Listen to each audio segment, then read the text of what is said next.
We're back. It's Sunday night, right before we all have to go to work tomorrow. Or if you work retail, maybe you have a day off. Whatever it is, we're going to do something a little bit different today. I will be playing Magic Duels, but I'm not going to be playing against players, and here's why. One of the things that I like to do, both in real life and in the community, is I like the community being like the gaming community. I like to discuss with people and read discussions about game design and game balance, particularly game balance, because this is something that most people really think they understand, but they're clueless. Game design is kind of the same way, in that how to design mechanics aspect. There are a lot of people who call themselves game designers who really aren't. They just think they are, and they happen to be working on games.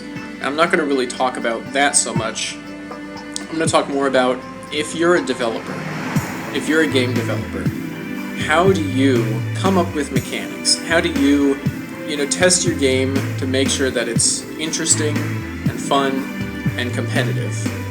And I'll be talking almost exclusively about ortho games.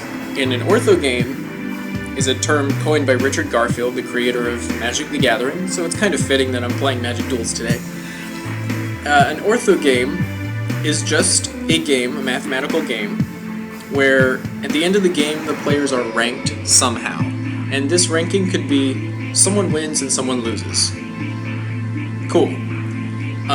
But it could also be your first place, your second place, your third place. So races, like car races, and racing games like Mario Kart, those are also ortho games. Basically, you're competing against other players, and you're making choices based on the choices of others. That's a mathematical game. When there are multiple opposing players, it could be groups of players, but the opposing groups of players making decisions based on the decisions of others, and the previous decisions that they've made. So the reason I'm not fighting humans is because I'll be talking, and I'll be really focused on talking and explaining these things. So if you guys have any questions, ask. This is not easy stuff for most people to get. It's relatively easy. I'd say it's easier for me to understand this stuff than most people because I've been playing games and even making games for most of my life. Like, this is second nature to me. But a lot of people, for some reason, really struggle with how to create game mechanics, how to balance their game mechanics. And I just want to talk about that stuff exactly. So we're going to be fighting bots, because as I said, I will not be able to concentrate on fighting players. I'll probably lose all my games. My daily is play with a red-white deck. Good thing I have one. Let me just get this started, and we will... do I have... Yeah, there it is. Red-white. We'll go to hard, so I get more money. Alright, I have a thing in notes, so if you hear the game go to mute every once in a while, that's why. The first thing I think I want to talk about is luck versus skill. A lot of people think that these two things are exclusive, that if your game has luck, then it can't be skill-based. Or vice versa, they think if your game is skill-based, then it can't have much luck in it. And that's not correct. What I would say is, a game can have both luck and skill. I would say luck reduces the chance that player skill would have on the impact. Luck reduces the chance. Hold on, I'm already losing my focus. I don't want this hand. I don't want that hand either. That's fine. What I would say is, luck reduces the chance that a player's decision will have an impact on the game. Okay, luck reduces the chance that a player's decision, based on their skill, would have on the game. In other words, if your game is high luck, the player might be able to do something really cool. They might be able to do something really clever, really skillful, but it won't pay off. It's just, you roll the dice and it just doesn't work. So that's what luck is. Luck is not the absence of skill. Luck is just the chance that your skill will not do anything sometimes. Okay? And as I said, there are games that have luck, there are games that have skill, there are games that have both, and there are games that have neither. An example of a game that has lots of luck would be like flip a coin, right? Somebody flips a coin, you say heads or tails, and that's it. There's no skill involved. And there really isn't a decision because both of your decisions have the same outcome and you have zero information. A game that... Rock, Paper, Scissors is also an entirely luck-based game. Now, a game that has lots of skill but no luck, or very little luck anyway, would be something like chess. The only luck in chess is who goes first. That changes, that's not based on you as a player.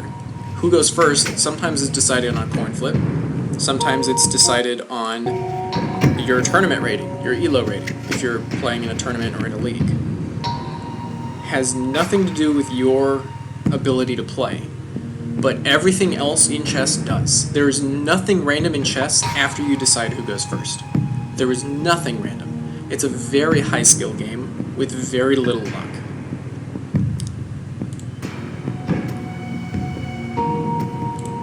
Yeah, I'll do that. Alright, so an example of a game that has neither luck nor skill would be... Well, you can't really have no luck and no skill. You can have very little luck and very little skill. So a game like this would be Tic-Tac-Toe. Okay, Tic-Tac-Toe, again, the only luck it has is who goes first. And it doesn't have much skill because Tic-Tac-Toe is really easy to master, and once you master it, if you're playing against somebody else who has also mastered it, you will always tie. You will always tie. And a game that takes both luck and... a game that has a lot of luck and a lot of skill will be something like poker or Magic. Magic has a lot of skill, but it also has a lot of luck. Of course, the luck comes from, your decks are randomized. What's this going to do? I don't think I've seen this before. Pay one... Oh, yeah, I've seen this. It's a less good Morphling. What was I saying? Magic, oh yes. It has a lot of luck in the fact that you shuffle your deck before the match, and the cards that you draw are more or less random.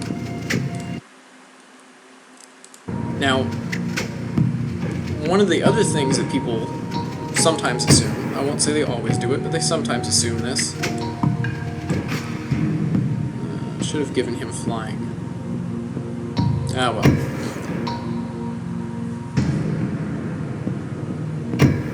Is gonna trade. Oh, I'm gonna kill both of them. Sorry. Hey, wait, no, pause. Come on, game, let me do something. It wasn't gonna let me do this. Is 2 right? Yeah, that's right. Luck is not a bad thing to put in a game. It's bad if you put a lot of it, I think, but some luck is okay, because what luck does is, if your game doesn't have any luck at all, if it's just entirely strategy-based or execution-based, then there will always be a correct way to play it, and the best players will always be at the top. And you could argue that games are supposed to be like that, but that really excludes everybody else. Everybody who's not the best basically has very little chance to be the best, or, to be better than anybody else. Hi, Jace!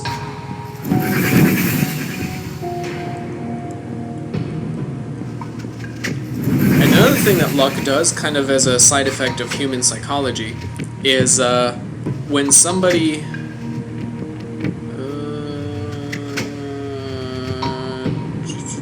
Juggernaut. Another side effect that luck has on games is that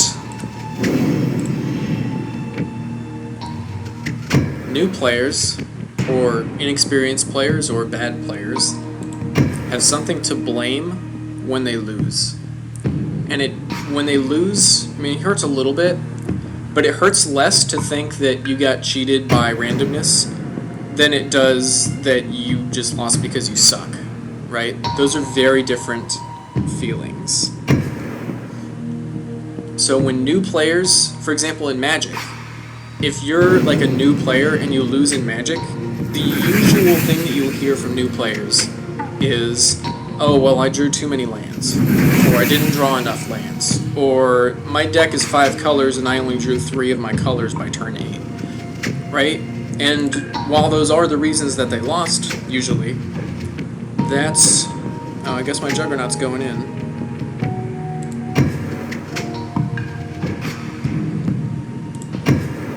That keeps the new players into the game because it gives them a chance and it gives them hope to improve. They know that, oh, well, I won't always have bad luck. I'll eventually, you know, my luck will get better. And the way it turns out is their luck doesn't get better, they do. The more they play, or in Magic, the more that you build decks, you learn how to better build decks so that you don't draw half of your colors, so that you don't draw too many lands or not enough lands. Oh, that Jace is really annoying and it's about to ultimate. It sucks. Okay, I can kill his Tempest Owl. I'm gonna lose my Skirmisher, but oh well. Jace gots to die. What is his ult? It's -9 and... Well, I don't want to do that.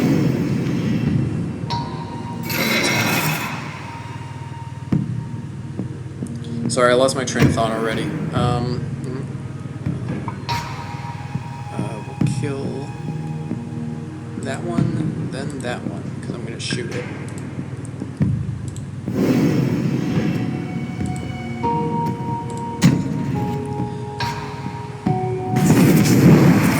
Let me go back over to my notes, because I forgot what I was talking about. See, I would not be able to do this against players.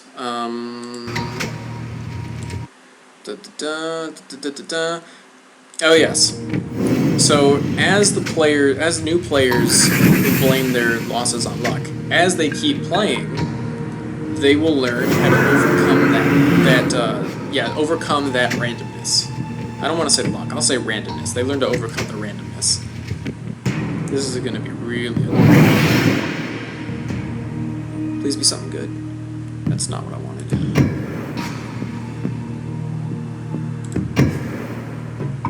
Looks like Jace is ulting. Anyway, so one way that players in Magic learned to overcome randomness is through filtering, particularly land search. He wants to keep himself alive.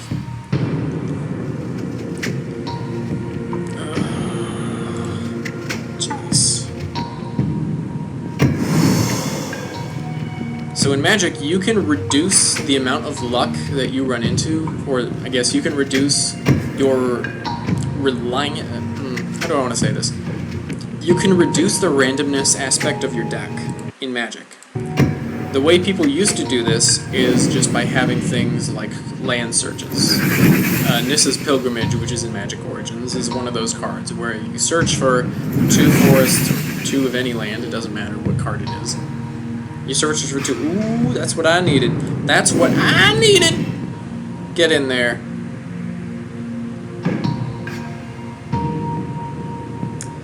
Yes, I will attack with all my stuff. No, I won't attack with all my stuff, but I'll attack with this, and with this. Actually, I can blow up somebody. I don't really want Liliana to flip, so I'm not going to let her.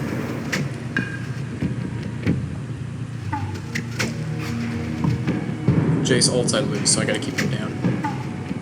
Alright, anyway. But Wizards has made Scry an evergreen mechanic.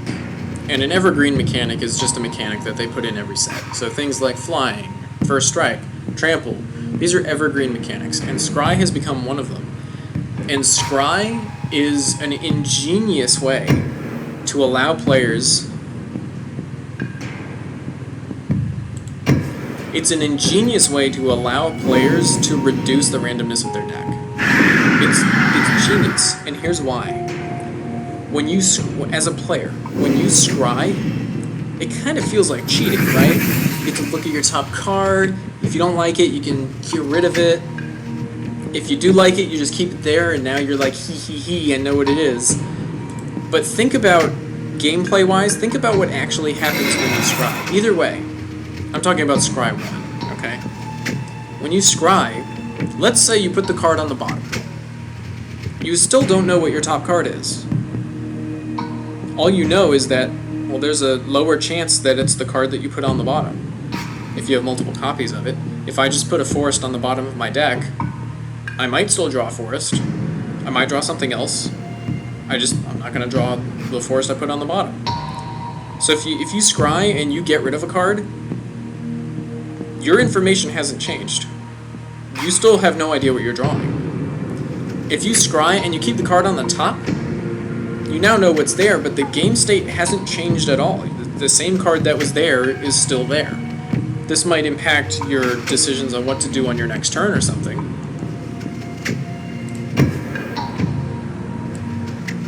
Let me do damage. Jace is at 6. What did he do last turn? Did I really do that much damage? Oh yeah, I guess I did 6 to him. 1, 2, 3, 4, 5, 6, 7, 8. It's half his health. That's fine. So when you scry and you keep the card on the top, you haven't changed your game state at all. It's the same card that was there before. But think about, from a player's perspective, think about how cool that feels. That you get to look at your top card, and if you don't like it, you can just get rid of it. Like, it feels like cheating, right? In most other card games, poker or otherwise, if you do that, that's cheating, right? But in Magic, the card just tells you to do it. So you do it, it just lets you. But it's not actually that powerful of a mechanic, but it feels really good when you do it. And these are the kinds of mechanics that players really love, and you should come up with those types of mechanics as much as you can if you're designing a game. You should come up with just tons of well, you probably can't make up tons like this, but you can make up a few. Yeah, I'll throw my beer in front of you. What up? Life Lincoln. You want to give players mechanics that feel really good and feel really naughty, but are actually just fine. In fact, scry's not even that good. But when you play it, you think it's awesome. That's not very good. Ooh, a Juggernaut. Let's attack first. I will send everything to the face, because no matter how he blocks, I'm killing his Djinn.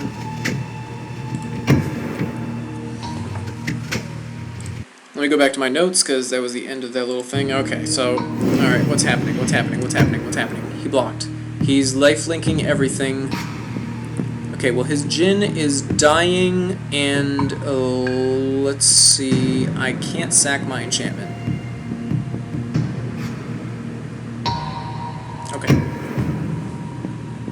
Wait. Do I want to kill Liliana?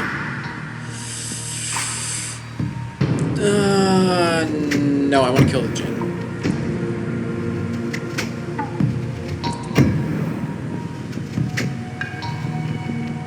I can kill the Djinn without losing my skirmisher, so I'm going to do that.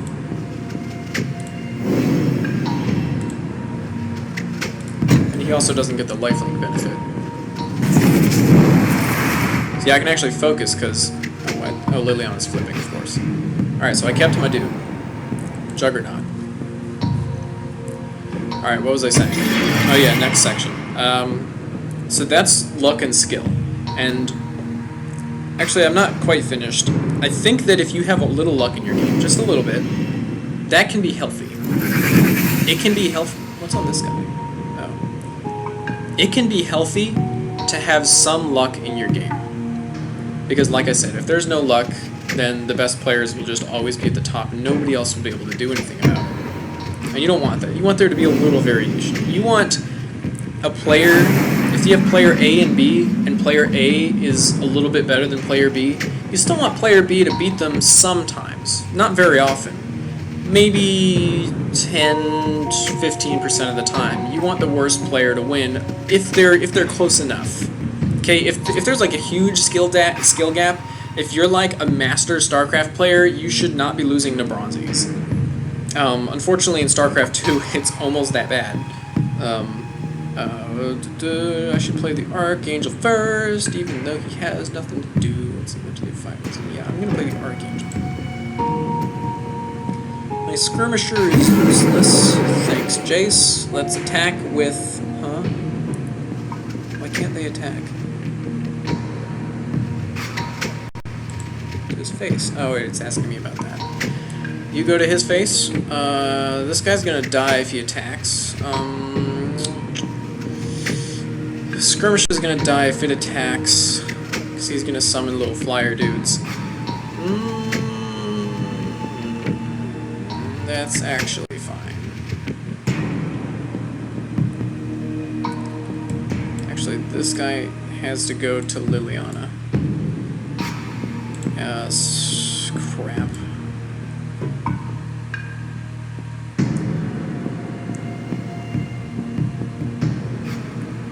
This is the only good attack I can make. Anyway, moving on. So that's luck and skill. Yeah, I knew he was going to do that.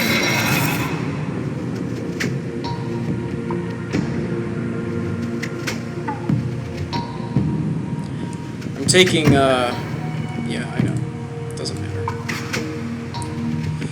We gonna kill the Merc Lurker.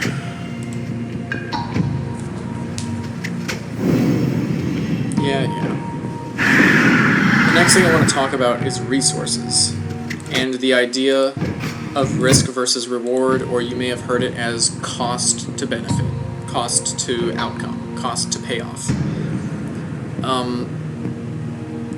The first thing I want to talk about is what is a resource. It's really simple, you guys. A resource is anything in the game that you can lose. That's it. That's what a resource is. It's anything that you can lose. Even if it's something that you can't spend, you can still spend it. What happened? Oh, he sacked his dude. Alright.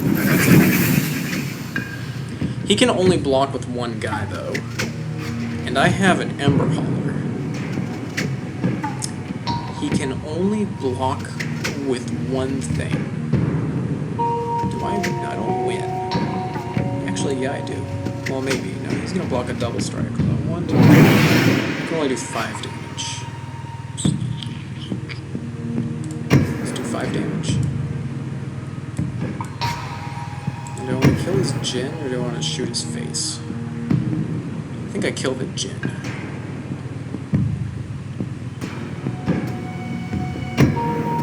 Yeah, that's what you do. I don't want to lose my skirmisher, so I'm going to do this. Bye. So a resource is anything that you can lose. And even if you don't think you can spend it, you can spend it. And Magic is a perfect example of this. Can you see why I'm playing Magic? In Magic, actually I'll say most decks do not have a way to spend their life total. Most decks do not have cards that say pay life to get something. That's primarily a black mechanic, and sometimes red. Oh man, that's annoying. Guys, I might lose. What in my deck can do 4 damage? Well, and another enchantment on the skirmisher guy can do 4 damage. That's not 4 damage. It's alright though, he doesn't have lifelink anymore.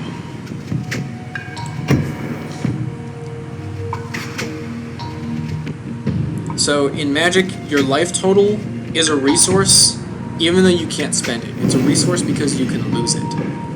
So when this guy is attacking me, let's say he attacks me with this 5/5 thing. Oh, now he has lifelink. This is not good.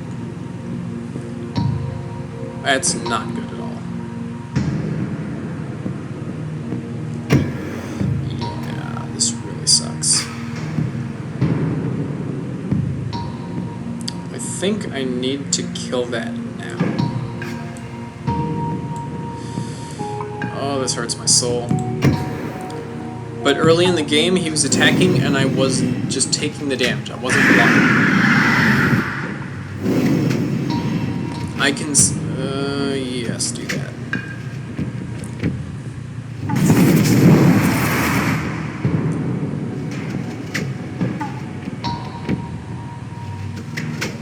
What other resources are there in Magic? There's mana, of course. Oh, crap. Maybe I should just restart. I'm not going to win this, or at least it's going to take a long time for me to win this one.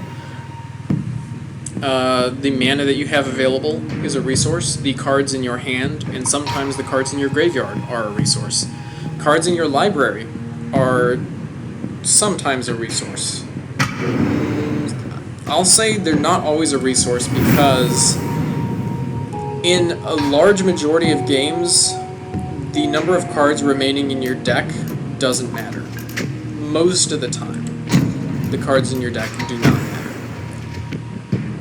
In about 98% of games, players are not going to deck out. It's only in the cases where the other person's playing a mill deck, or you're playing a deck that draws too many cards. I played such a deck the last big tournament I went to. I played Wolf Run Ramp, which is Wolf Run Bant, which is a 4 colors aggro control combo deck. And the reason you can make a 4-color aggro control combo deck when I played is because, well, Thragtusk exists. I don't want to play that. I want to all-in my double strike guys. And I had just a lot of cards that drew lots of cards, including Sphinx's Revelation, which you usually use to draw 7, or 6, or 5 sometimes. But most games, the cards in your deck are not going to get to 0, most of the time. So you don't have to worry about it. Oh, this really sucks. Other resources in Magic, creatures on the field. Untapped creatures on the field. Because remember, a tapped creature is worse than an untapped creature. I hope that makes sense. It would be really hard to come up with an English sentence where you're losing that creature because it becomes tapped. I'd say you're losing the ability to block, or you're losing the ability to attack, or you're losing the ability to use a tap ability. Something like that. Planes. Not a planes. Alright, well,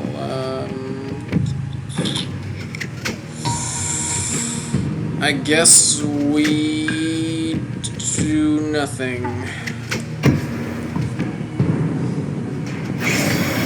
Nope. My opening hand was just mediocre. What other resources are there in Magic?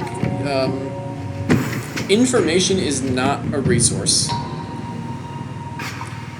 It's a resource to the player, but I'm talking about things within the game state. What's this enchantment do?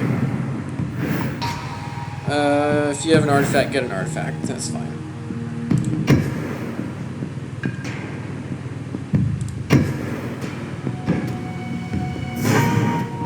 What were we just talking about? Oh yeah, it's information. You can gain information. Haha, I have white mana, but I can't spend it. Alright, well, we're gonna play this guy.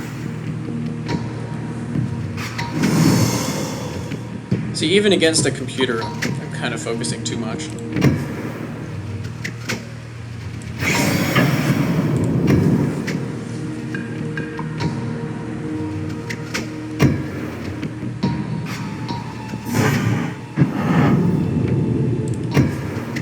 Oh boy.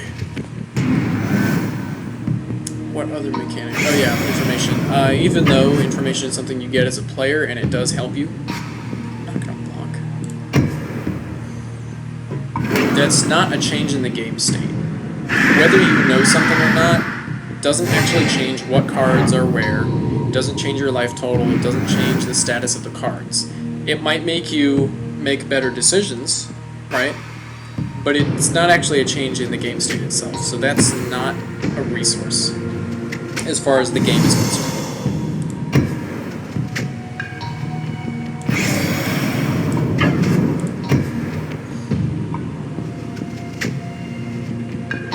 So when you... Oh, I was not expecting that. I thought he wouldn't block anything. Do I want his creature to die, or do I want to hit his face? I think I just want his creature to die. That's fine. When you're thinking about what in a game is a resource, it's just anything you can lose. Anything that you can lose. And I mean anything. Okay? So here's an example. In League of Legends, there are in League of Legends, there are a few champions. If you don't know, League of Legends is a MOBA. There are a few champions that are called resourceless champions. And despite the name, they're not actually resourceless. And just as an example, I'm going to use Riven. Riven is a champion whose skills say that they cost nothing, but that's not actually true. Her skills have an opportunity cost because if you use them, they go on cooldown. So when you use your stun, or when you use your shield, or when you use your other 3 skills, yeah, lifelink, whatever, you're actually losing the ability to use those skills for like 8 to 10 seconds, however long it is. I don't actually know what it is. Oh my, oh my, oh my. Take damage. Take damage to your face. He's immune to Reeve Soul now. I'm getting kind of low, but that's okay. So Riven's skills, even though they don't cost mana or energy or health or anything like that, not what you'd consider a traditional resource, but they do have an opportunity cost.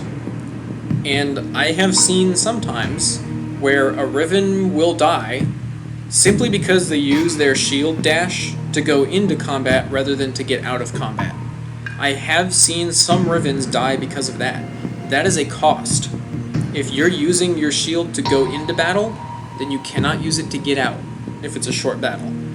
It's kind of like attacking in Magic. If you attack with a creature, it taps, and then you can't block with it until you're, for one turn. You can't block during your opponent's turn. So there is an opportunity cost to resourceless champions. I'm not trying to say that resourceless champions are fine or they're balanced, particularly not Riven, because Riven's broken as fuck. But she's not really resourceless, even though that's what people call her. Oh, come on! Oh, that's so dumb. Alright, well, is there any way I can save him? No, there is not. Well, this thing's going to his face.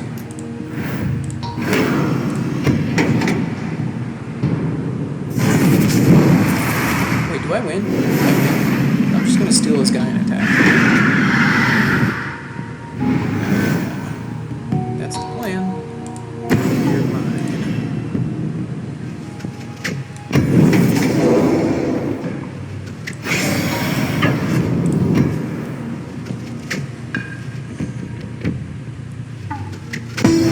So speaking of Riven being totally unfair, one thing, and this is kind of the goal of this whole talk, where I wanted to end up, is if you're a game developer, someone who's in charge of the ortho game design or the ortho game balance, how do you decide how good to make things? How do you decide, should I make this skill or this champion better or worse? Should I make this cost less? Should I make it do more damage? How do you make those decisions as opposed to the other way? So in other words, how do you decide whether to buff something or whether to nerf something? This has so much debate on so many community sites, it actually sickens me. When I read the stupid things people say, especially on like the Battle.net forums and the Riot forums, League of Legends forums, and it's not just those two, like it's all over the internet. Anytime there's any kind of online game, people are always just pulling things out of their head. That's a nice way to saying they're coming from somewhere else, right? People are always pulling just these weird ideas that make no sense because they don't actually understand what's going on. It actually sickens me to read most of what's on those forums because these people are not only very, very, very wrong. They're so wrong, guys. Oh my god, they're so wrong. Everything they say is wrong. It's not only that. Is he going to the top? He's going to the top. Bye. Alright. Even though these people are wrong, it's not just the fact that they're wrong, it's the fact that they actually think that they're right for some reason, and I can't figure this out. My buddy AJ, who I play with a lot in various games, he said something that really cracked me up one day. We were talking about something pretty similar to this, and he changed his voice to do an impersonation of your average forum goer, and he said, "Plural of anecdote is evidence." And that's just really funny to me, because that's how these people think. They think, I lost to Zerg for this reason, therefore Zerg's overpowered. Like, they just completely have a logic jump. What's this do? Gets a Thopter token. It's just this huge, huge logic jump that they make. They go from, I lost, to the game's imbalanced. And not just the game's imbalanced, but a very specific part of the game's imbalanced. I lost to Zerg, Zerg is overpowered. Or, I lost to Lee Sin is overpowered. Whether or not those things are true, right now, is irrelevant. For the record, Zerg's not over... I haven't played Legacy of the Void. Disclaimer. I have not played Legacy of the Void. People who have tell me that it's ridiculous for Zerg. Apparently Zerg is like super broken now. So I don't know about that, but in Wings of Liberty and Heart of the Swarm, Zerg is the weakest race. And in League of Legends, Lee Sin is totally broken. Who do I want to buff? I think I'll buff my Panther.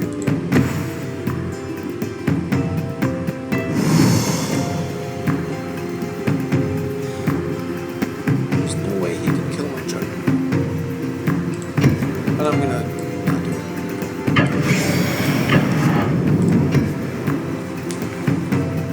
What was I talking about? Oh yes, how sickening the Battle.net and Riot forums and pretty much every other forum are, because most people have no idea what they're talking about. Here's, as a game developer, as a game designer, here is how you tell whether or not you need to nerf or buff something. Are you listening? Because I hope you are. This is very important. We do not need more Morellos in this world. We do not need more David Kims in this world. We want smart game designers making really high-quality games in the future. Because esports is pretty much dying except for the fighting game community. They do alright. And CSGO, I guess, is pretty successful, which is good. It's a good game. But what the hell is he doing? That's fine, bro. I can have damage you.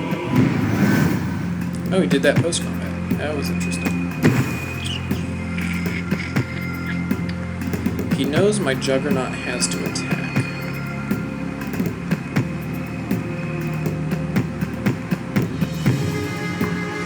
Should I throw an Ember Fist? What's this called? Inferno Fist. Should I throw Inferno Fist at that Thopter token before I attack?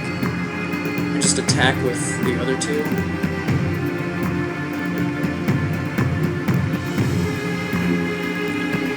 These are the things that make him attack in return. Oh, I don't even really have to do anything. I can attack with the Juggernaut if I want. Kill both of them. Oh, no. Well, I can just throw Inferno Fist at it later.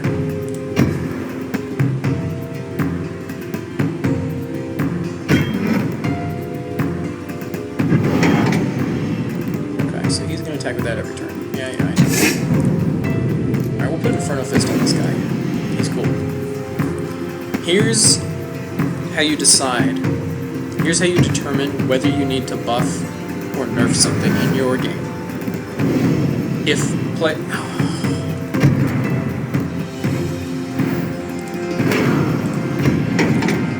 players are getting bored of the game, if they say it's slow, or if you're playtesting it and it just feels slow, then you need to buff something. If the game feels slow, or it feels boring, or it's not interesting enough, you need to buff something. I'm not going to tell you what you need to buff. You need to buff something. On the other hand, if players are complaining that anything at all is overpowered, don't worry about whether they're right or they're wrong. Because chances are they're pretty wrong. But if they're complaining that anything at all is overpowered, you need to nerf something. Maybe not what they're talking about. Because remember, most people on these forums do not know what they're talking about. Most of them are really dumb. I can only sack one of these if I play it. That is okay with me. I'm going to win this race. Win this race. Win this race. So I got 9 damage right here. If he kills my Mia, then it's Victoria.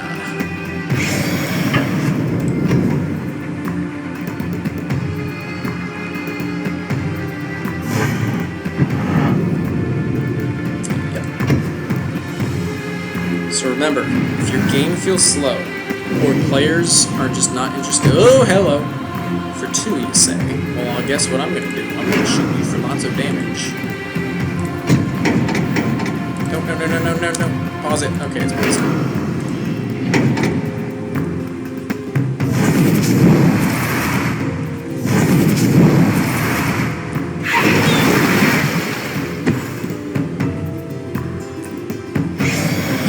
Attack me for 1.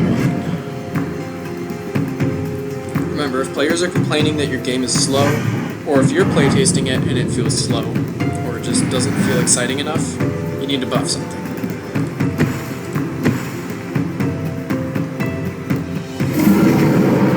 If anybody is complaining about anything being overpowered, if they're complaining about any kind of balance, even if they're complaining about things being underpowered, if they're complaining about balance in any way, whatever they're talking about is wrong, but you still need to... Oh wait, I win. But you still need to nerf something.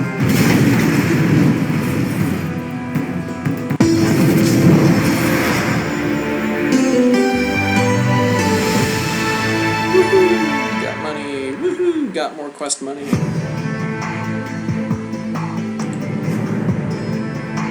There's a limit to how much money you can make in a day. I don't know what it is. I guess it's 500. It seems to be what I did last night. You can't see because of the logo, but I'm at 1670 right now.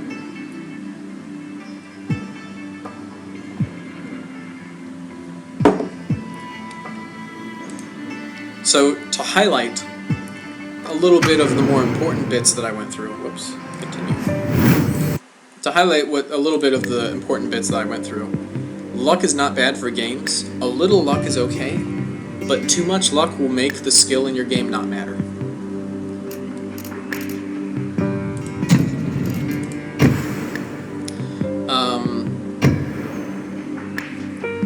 If you put a little bit of luck into your game, give the players tools that let them reduce that luck.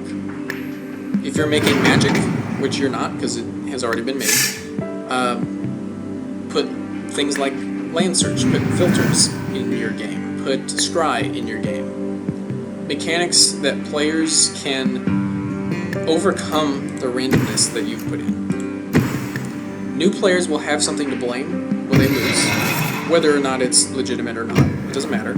What's important is that they'll stay in the game, they'll keep playing, and they'll improve their personal skill without even realizing it, just by playing. They'll feel like they're getting luckier, but they're actually just getting better. Resources in a game are anything that you can lose. Anything that you can lose. In Magic, it's mana, cards in hand, number of turns, your life total, cards in your graveyard sometimes, if it's relevant, how many creatures you have. These are all resources, because you can lose creatures, you can lose mana, you can lose health, you can lose your graveyard. And you can lose the cards in your hand. In fact, I'm about to lose one of the cards in my hand now, because I'm gonna... Maybe I won't do this guy.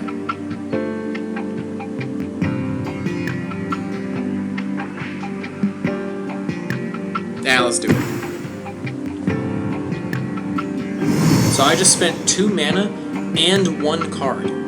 It's very important. I lost 2 mana and 1 card to get this whole effect. I get a 2/2, and I get to temporarily make my mirror even more OP. So that I can attack with it and do a total of 2 damage or 4 damage.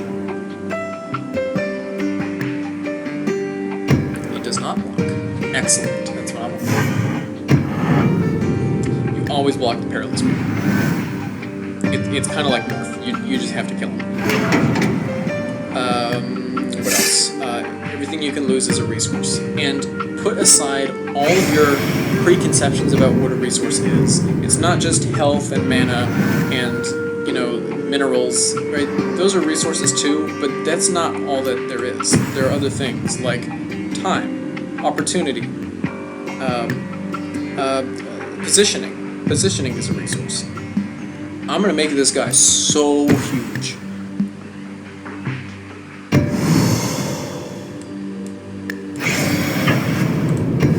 And while I'm on risk versus reward, maybe I'll mention this next turn when I actually do it. Yeah, he took it all. Okay. So a resource is anything you can lose. When players are not interested in your game because it feels boring or it feels slow, you have to buff something. If players are complaining about balance in any way, even if they're complaining that something is underpowered, you need to nerf something. Okay, buffing is almost always bad. You should only... Now, the people who know when it's appropriate already know. If you should never buff anything. Let's just keep it that way, okay? You should never buff anything. Somebody's going to get wrecked today. Can you guess who it is? It's this guy.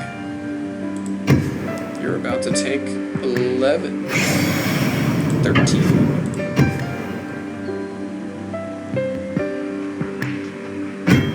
That's nice.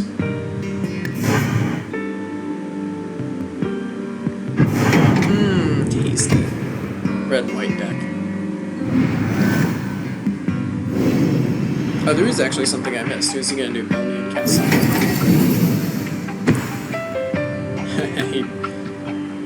He whiffed. I didn't get any spells. Oh no, that card just doesn't work. I did get it. He can't cast any of them. Alright. It's not Talent of the Telepath. There's some other card that's like it where I think it's a creature. You play it, you get to cast something from your opponent's graveyard. The card doesn't actually work. Yeah, I'm just gonna win. I don't even have to. I could throw my enchantments at him. In fact, I think I will.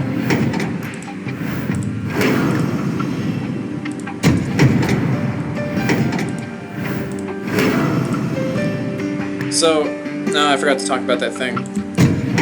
Alright, I'm going to pause the game right now and talk about risk versus reward.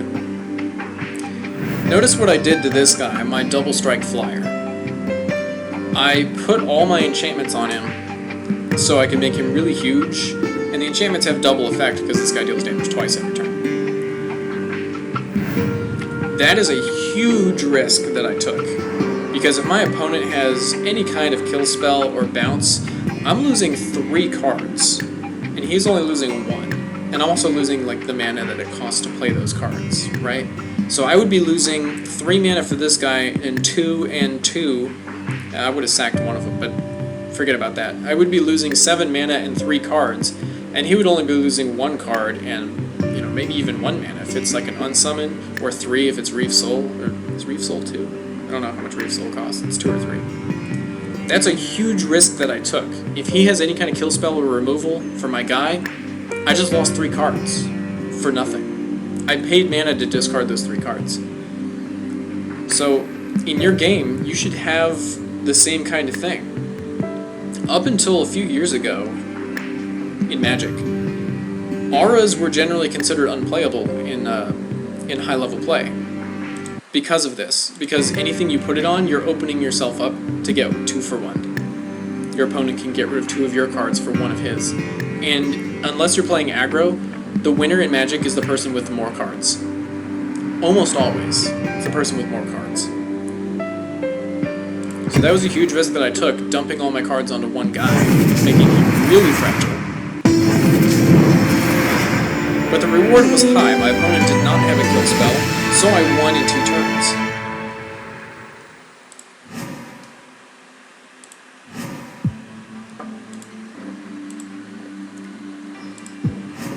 When you're... Oh, I didn't talk about staples. let's talk about staples. So, I'm not actually sure if I coined this.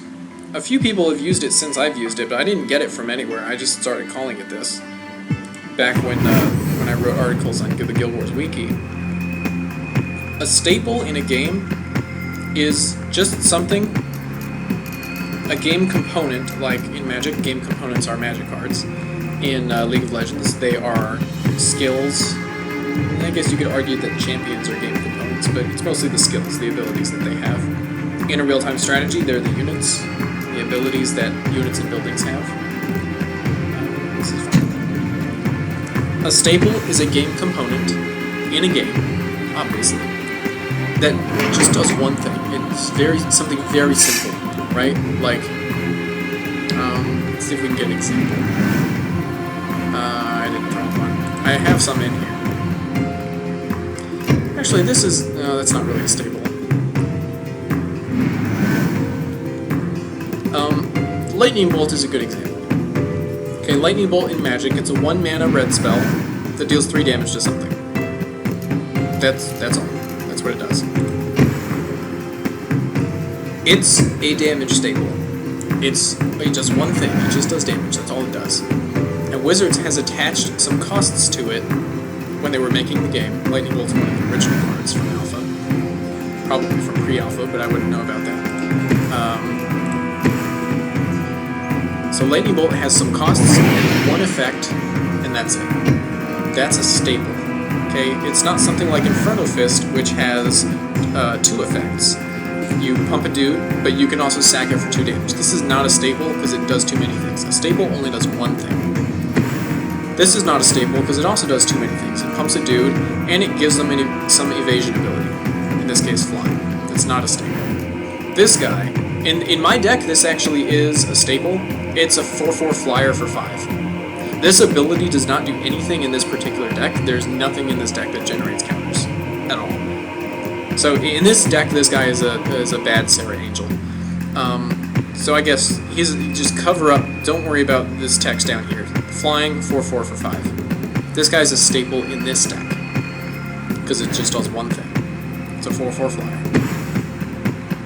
This guy is a staple. Flashbag Marauder. He does one thing. You play him, each player sacks a creature. Very simple. Does one thing. And when you're designing your game, not when you're balancing it, but when you're designing it, you decide what kinds of effects you want to have in your game. I want to have a skill where I pay some mana and I do damage to my opponent. Right? Your typical fireball. This is the damage staple of your game. I want a card in Magic that I pay some mana and I discard it and I gain 8 life.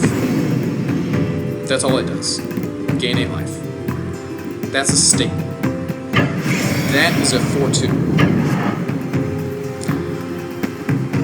And the reason you want to make these staples is because when you're playtesting the game, it's very, very, very easy to balance staples. Like, it's ridiculously easy. I'm actually amazed that most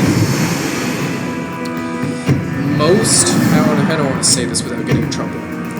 I'm surprised that most modern online game developers, people like Blizzard, Riot, even Valve, oh man, I'm going to lose because I have no creatures left. Maybe I should restart. I'm kind of surprised that modern game developers haven't discovered this.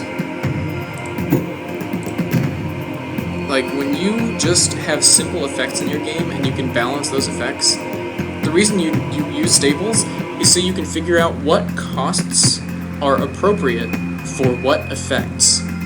So in Magic, Lightning Bolt, they say, I want a card that does 3 damage. And that's actually what they said. They have a cycle of cards in Alpha that do 3 of something. Ancestral Recall is blue, draw 3 cards. Healing Salve is white, prevent 3 damage. It also gains 3 life. Not awesome. It prevents damage or gains life. The black one is, what's the black one? Dark Ritual, get 3 mana. The red one is Lightning Bolt, deal 3 damage, and the green one is Giant Growth, give a creature +3/+3. And they all cost 1 mana. They're not all balanced at 1 mana, but they all cost 1 mana. Let's play a Dimir, even though I'm goalless. When you can, like I said, staples are there so you can determine how much in costs a certain effect should have. How much should a certain effect cost? Excuse me.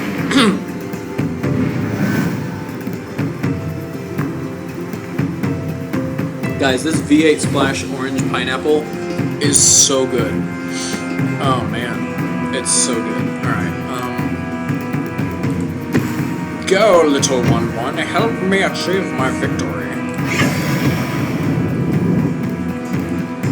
Because what you do when you're designing your game, when you're balancing your game, you want only staples, and then once you've playtested and playtested and playtested and playtested the staples alone, then you can start combining them. Because once you're basically, it's a unit test for game mechanics. It's really good. It's a unit test for game mechanics. You can say with high confidence that a 1 mana red spell, Lightning Bolt was too good. 1 mana red spell should do 2 damage.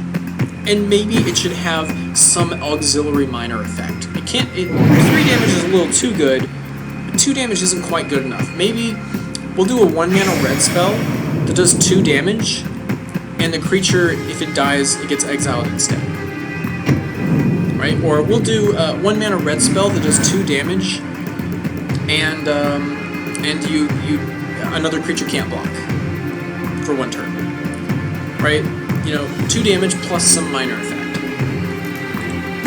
Wizards figured this out at different points in time. They didn't balance the game all at once, but they've found certain mechanics, certain abilities on cards that they've kind of changed up and down in power level, and they've figured out where the sweet spot is. Red Burn is one of those things. There were points in Magic's history where Red Burn was disgusting, as in disgustingly good, and there were points in Magic's history where Red Burn was unplayable. Burn spells, not like your deck is full of Lightning Bolt type of things. I'm talking about burn spells in general. But now, burn spells are in a really good place. They're in a really, really good place. Burn spells feel like, when you use them appropriately, they're really good, but when you can't use them appropriately, they just suck. And that's exactly what a burn spell should be. It should be it's a conditional removal. And sometimes it hits your opponent's face too. Alright, we want to attack with our almighty First Striker. Let's send... Oh, he actually can't block the First Strike unless he wants to lose. He can't kill this, so I'll just... Yes, enemy. Dimir will keep him from attacking. I'll play my Skirmisher.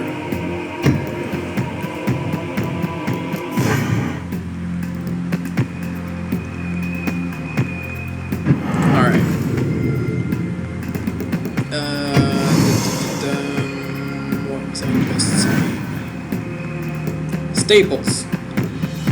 Once you have balanced your staples, once you've said, he's gonna kill my mirror. That ain't good enough, son.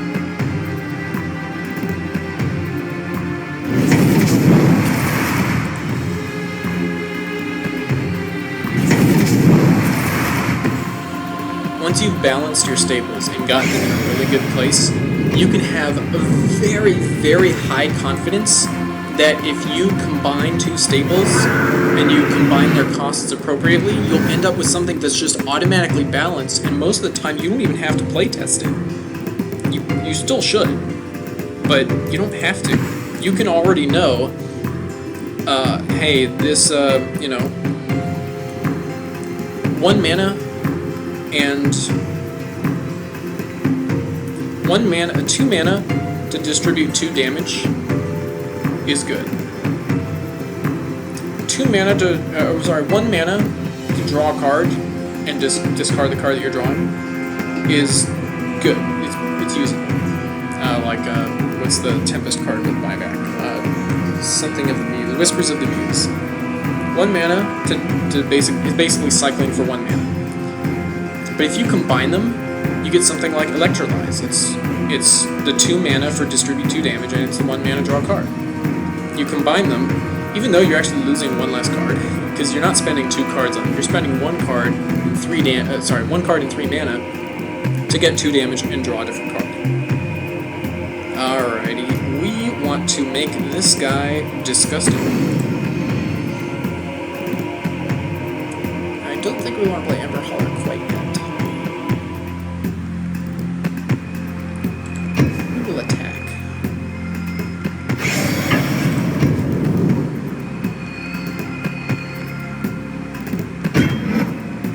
Okay.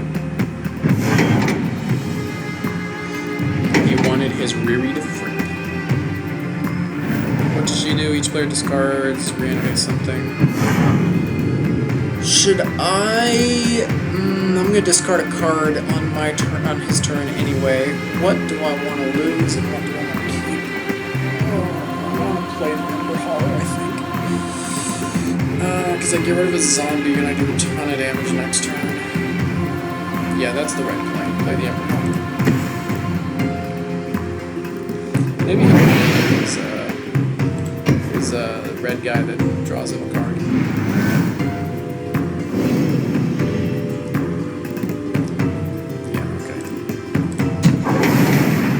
So you design your game with staples in mind. You balance the staples. You test the staples.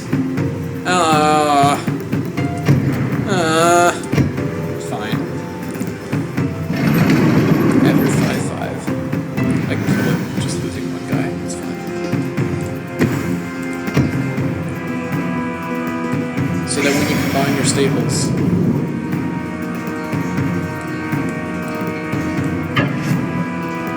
2, 3, 4, 5, 6, 7, 8, 9, 10, 11.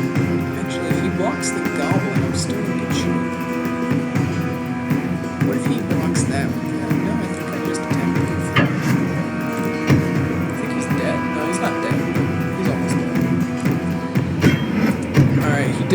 what I wanted him to do. So this goblin throws himself at that guy. So my 3/3 will kill that.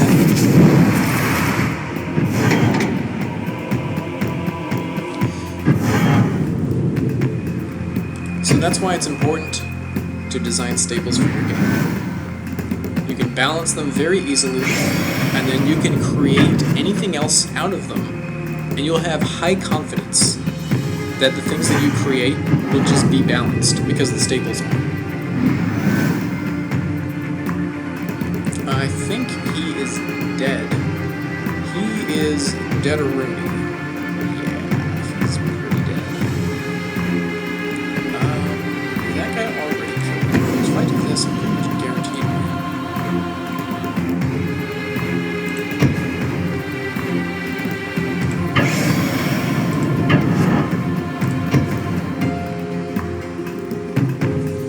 Excellent.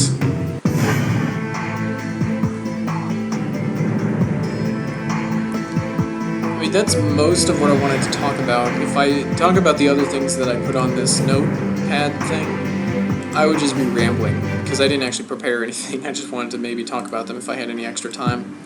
But I've played some Magic. I hope you guys have learned something, because if you haven't, then I've got the wrong audience. My audience is already smart, if you guys knew all that stuff. Not that I'm saying y'all are dumb. I'm just saying most people don't know these things.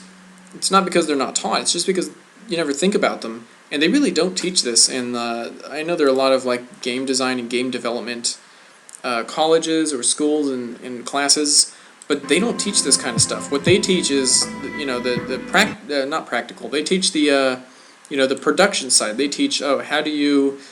how do you write a game loop, and how do you make this model, and how do you animate it, and how do you make textures. That's all, what do I want to say? That's all visceral stuff. That's things that the player can see and hear and feel. They don't actually teach you the math side of it. which is arguably the most important part.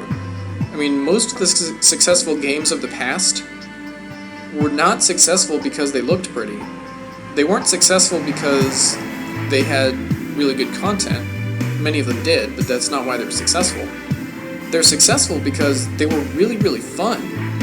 And if they were Ortho games, it's because they were really, really balanced. Because of that, they were really, really competitive. I mean, StarCraft Brood War, for its time, the graphics were pretty good. The music was kind of cheesy, but it was, you know, it was alright. But the mechanics, the left click to select, right click to move, they kind of define the rest of real-time strategies. I mean, not Brood War didn't do this. There were real-time strategies before that used the same control scheme. Guess who made them? Blizzard made them. It was Warcraft 1 and 2. Left click to select, right click to move. And that's what pretty much all RTSs use now. Command & Conquer still uses left click to do everything. I think right click cancels your selection or something like that. But that's kind of a lone exception. They've kind of branched off and done their own thing. But most RTSs use the Warcraft and the StarCraft controls. And Brood War, and even Warcraft 3, people tell me, I was never really that good at Warcraft 3. I didn't play competitively. I was really terrible. But Brood War and Warcraft 3, people tell me, were really, really, really competitive because they were balanced. There wasn't like, oh, you won because you played Night Elves. Oh, well, he just won because he's Terran. Right? There wasn't any of that in those games. There's tons of that now because I feel like modern game designers really have no idea what they're doing. They're not actually game designers. They're people who played these great games growing up. And they decided, I want to make a game like this. This is where like the Morellos and the David Kims come from. These are people who really, really loved some of the really good old games. They decided, I want to make a sequel to Brood War, and then they ruined it. Like, I don't understand how you take Brood War and make it worse on purpose. I just don't get it. Anyway, that's not what I want to talk about. But I feel like most modern designers just don't know any of the things that I've talked about, or at least they don't know many of them. Because all I see when you know what? Let's open some packs.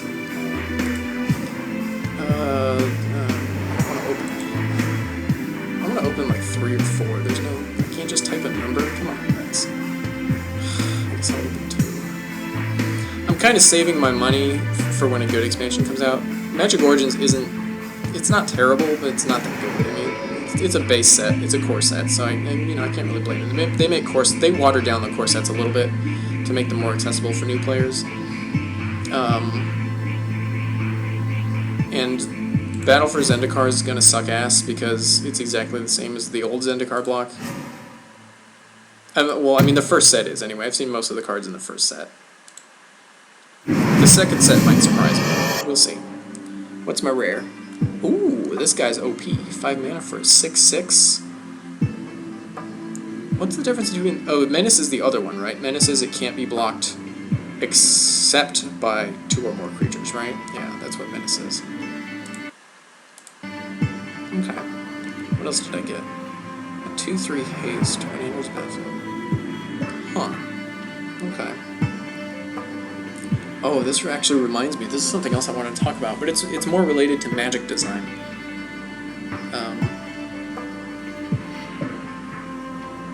No, I'll talk about it now, because it's important, and it can be applied to other games. This is a badly designed card.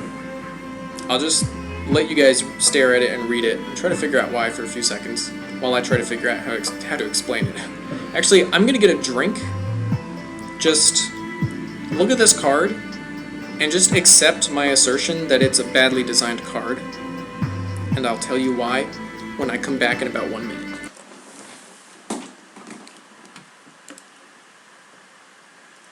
I muted the wrong thing. 1 second. I want this one, not this one.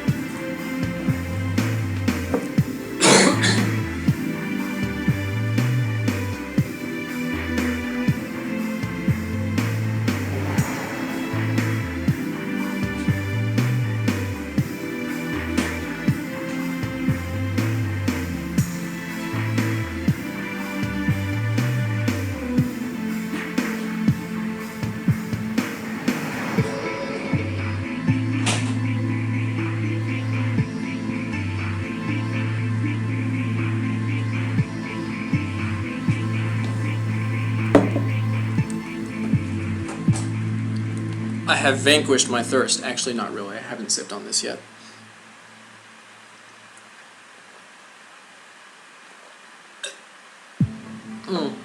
Alright. This is a badly designed card, and here's why. When you're designing a game, or developing a game, and when I say designer and developer, because I'm playing Magic, because I was playing Magic, I'm using the design and developer definition that Wizards uses. So a designer is someone who comes up with kind of the, they do the world building and they come up with, in general, what do the mechanics want to be. So in this case, some designer said, oh, we want to have people be able to make huge artifact armies, or something like that. I don't know what they said, but they wanted some theme in Blue-Red that was artifact-centric. And then the developers are what most people would consider the game balancers and the testers. These are the people who actually come up with the actual mechanics, like the wordings of them, and they test it and they make sure that it all interacts nicely and makes a good set. So when you're designing and developing a game, you are creating rules, and the rules that you create should encourage players to play. I don't want to say that. It doesn't encourage them to play a certain way. You want to create rules that allow a certain type of gameplay to emerge. This is what you want to do. When you're creating a game, you're actually creating rules. And the intent is that the rules that you have created, because players have to play within the rules, players will be able to create these interesting scenarios. Okay? So in other words, you want to, as a designer, you want to think, the question you want to think is, what do I want this game to feel like? What kind of interactions do I want this game to have? That's what you should think. This card is not that. This card is, I want artifacts to be a deck. Let's make a bunch of cards to make that deck happen. Okay, this is terrible design. And pretty much every time Wizards comes out with a set that has this kind of thing, not just artifacts, but anything that's like, I mean, you can look at this card and you can tell that somebody at Wizards was like, yes, a blue-red artifact deck that makes tokens, makes artifact tokens. Yeah, well, we want that to be a top-tier deck. Let's make a bunch of cards that are really good to support that. That's what somebody thought at Wizards. That's not what you should think. If you're Wizards and watching this, you should be ashamed of yourself. You should have learned your lesson from Lorwyn. Seriously, you know how bad Lorwyn is. Lorwyn was the same way. Somebody at Wizards, it's not one person. I'm not calling anybody out or anything, but, people at Wizards, the people doing the design and the development, they sat down for Lorwyn block, and they said, we want players to play either elves or merfolk or goblins. Let's make a bunch of really good elves, merfolk, and goblins. That's bad design. What you want to do is something like, I'll go with Khans of Tarkir. Khans of Tarkir is easily one of my favorite sets. Not the whole block, just that first set. The second set was pretty good too, but the first set was really good. What you want to do as a designer is say, I want to have players play a lot of mind games with each other. Well, the morph mechanic's pretty good at that. You never know what your opponent's face-down creature is, unless you're really paying attention to what they're doing. Then you can sometimes guess. So we want that to be a mechanic, and it'd be pretty cool if Black, Green, Blue did something with the graveyard. Maybe they use their graveyard as a resource. That'd be pretty sweet. And we know that we want dragons to be a theme, but we can't have any dragons in this set. We need cards to work with dragons in the future. So we're going to make some cards that support the next two sets. Or, sorry, the next one set. The Khans and dragons never play together. And then they said, let's see, what else is in Khans? Oh yeah, the Abzan Guild, or the Abzan clan, we want them to be weak early game and strong late game. Yeah, that's what we want. So they came up with these really kind of interesting gameplay ideas. They didn't say, okay, we want white, black, and green to have really overpowered creatures and to be unstoppable, and to not use their mechanic. So we'll make a bunch of Siege Rhinos. That's the card we'll design. We'll design Siege Rhino. That's not the discussion that happened. The discussion that happened was, we want Abzan to be kind of slow, but we want them to really explode in the late game. And that's more or less where the Outlast mechanic came from. And a lot of Abzan stuff is expensive. You don't really get it early game. But once you get to the late game, you just explode with power. Sultai, they said, yeah, Sultai, let's see, black, green, blue. We want players to be able to, like, use their graveyard to do stuff. Let me see, Delve is a pretty cool mechanic. We're also going to need them, we need to give players some tools so they can get stuff in their graveyard. Okay? The designers at Wizards did not say, we want Naga to be a deck. Let's make a bunch of good Naga cards. That's not what they said. They said, we want players to play these colors in a certain way. Let's give them the tools that allow them to do this. Okay, they did not say, let's make a deck at Wizards, let's just make a deck and then print those cards. Because that's bad design. You're actually making the game that way. You don't want to make the game, you want to make the rules. So if you say something like, let's go back to this card that we've been looking at. If you're designing Magic Origins, and your designers tell you, we want, particularly blue and red, we want there to be some kind of theme in blue-red where you make a lot of artifact tokens, or where you just have a lot of artifacts and you can do things with artifacts. That's pretty good design, but that's not where this card came from. What this card came from was somebody said, okay, I'm going to make a blue-red deck in the Future League, and it's going to blow my artifacts up and kill my opponent real fast. Hey, this card does that, let's print this. That's not how you design a game. You do not make the gameplay and then print it. In this case, it's Magic, so they print it. But in other games, you don't print things, right? You don't want to come up with the gameplay yourself. You want to come up with... Sorry, you don't want to make up the decks, or you don't want to make up the specific champions, if we're doing League. You don't want to make up the specific... You don't want to force players into playing something. You want to give the player a bunch of really cool, sweet tools to play with. And you want to see what the players come up with. Okay, that's why Khans of Tarkir was so good. Because Khans of Tarkir was full of really sweet utility cards that interacted really well with each other.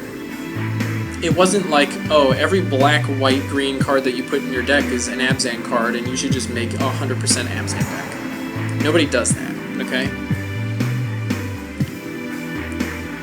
I think I've talked just maybe a few more minutes on this topic because I have one more thing to say. Not really a thing to say, but another example. So Lorwyn was a terrible set because it was entirely tribal. You played elves, or you played goblins, or you played fairies, or you played merfolk. That's it. Or you played, there were a bunch of other tribes, but Wizards basically said, okay, we're going to make an elf deck and print it. We're going to make a fairy deck and print it. We're going to make a merfolk deck and print it. So that way, the only choices you had as a player in Lorwyn were, do I play merfolk, or do I play fairies, or do I play goblins? And that's not what you want. Most of the tribal sets that come out, including Battle for Zendikar, which is... I'm not going to say it's mostly tribal. Well, no, I don't want to say Battle for Zendikar is mostly tribal. The old one was. The new one's just nothing. But when you make a tribal set, or when you see a tribal set, actually, I want you to think about this. Other than playing a tribe, is there any deck you can make that will be good? In Lorwyn, there was not. There was no deck you can make in Lorwyn that wasn't tribal. There was no deck you can make in original Zendikar that was good, that wasn't tribal. There was no deck in Scars from Mirrodin that you can make that was good, that wasn't either Infect or Tempered Steel. Those are the only two decks. And Wizards designed those decks at their headquarters and then printed the cards for them. However, there are some tribal sets in the past where there are other kinds of decks to make. And Onslaught, which is another one of my favorite sets, is a really good example of that. So Onslaught had a tribal theme. There was like clerics, zombies, goblins, elves, and wizards.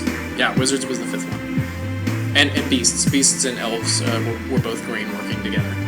So there were tribes, but you didn't have to play a tribal deck. There were other decks you could play. Like, there were some sweet control decks. There were lots of combo decks in Onslaught. There were lots of combo decks. And there were a lot of morph creatures in Onslaught, so even if you were playing a tribal, you might not have been playing a tribal anyway, because half your cards don't have creature types. There was a deck that you played a bunch of things to change creature types, and then, like, steal them, or make them all bigger, or whatever. There were so many cool decks that you could make in Onslaught that were not tribal, yet Onslaught was a tribal block. And that's a good thing. That's what you want to do. So the tribal thing, the tribes in Onslaught, they were a suggestion, but you weren't required to play them. The players actually went out and found other decks that were fun. You can't do that in Lorwyn. You can't do that. I don't want to poke at Magic Origins because it's a core set, and core sets are always bad, so I usually give them some slack. But they're bad on purpose. Anyway, I just spent like 15 or 20 minutes talking about this one card, so we'll move on. This is a good design, Auramancer. Because Auramancer is not... Here's what did not happen. Okay, here's what did not happen. We want enchantments to be really OP in this set, and we want them to be really hard to get rid of, so let's make Auramancer. That's not what happened. What they said was, Auramancer is a pretty cool card that gets you some value sometimes. Let's print it. They didn't have a specific deck in mind when they printed this card. I mean, this card came out in Odyssey? I think it was Odyssey. This card's very old. But they keep reprinting it because it's just really well designed.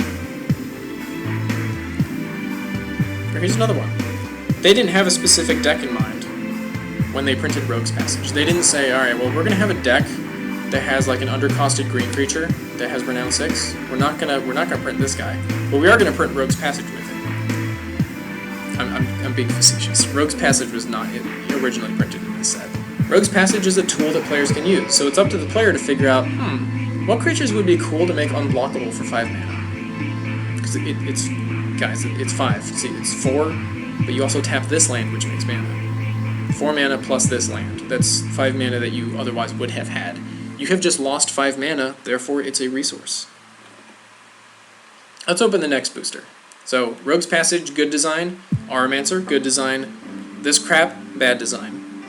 Terrible design. There's a specific deck, somebody at Wizards wanted players to play exactly a specific thing. That's bad design.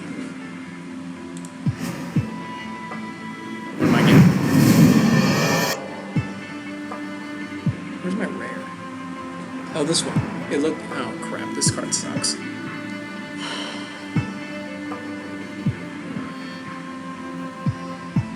Well, I'm not gonna say it sucks, but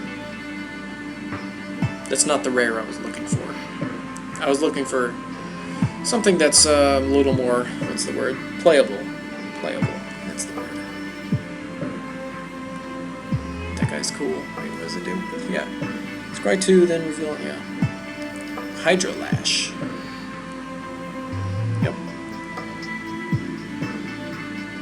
Yep. Alright. And a flying that takes 2 life from each player. Alright, well, that's fine.